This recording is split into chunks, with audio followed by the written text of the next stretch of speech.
दैनिक जनजागृती न्यूजमध्ये आपल्या सहर्षागत आहे. मी सिल्लोड तहसील कार्यालय समोर आले.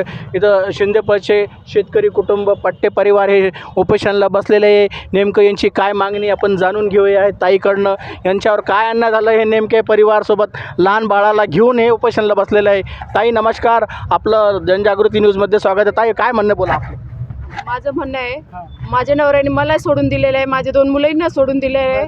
ठीक आहे, मान्य केला, पण माझ्या दोन्ही मुलींना मिळू नये यासाठी माझ्या नवऱ्याने सहमती देऊन टाकली की माझ्या मुलींना काही भेटू नये. माझ्यावर अन्याय झालेला आहे. हे जे अन्याय झालेलं आहे ते मान्य करावे सरकारने, आणि जे फेर आहे सरकारने करून दिलेले ते रद्द करण्यात यावे आणि यांच्यावर कारवाई करण्यात यावी. निलंबित करण्यात यावं. यांना निलंबित करण्यात यावे. मंडळ अधिकारी असो का तलाठी असो कोणी असो, ज्यांनी हे काळा बाजार केलेला आहे पैसे खाऊन, त्यांच्यावर कारवाई व्हायला पाहिजे. SDM साहेब असतील, लतीफ पठाण साहेब किंवा नववर्षित तहसीलदार मॅडम अंकिता ताकभाते यांना न्याय द्यावा, यांना निकाल द्यावा, हीच पट्टे परिवारची एवढी मागणी आहे. मी पुन्हा येईल चालू घडोमडी करता आपलं चॅनल पाहत राहा. शेतकऱ्याचा मित्र सय्यद हारून अली. जय हिंद.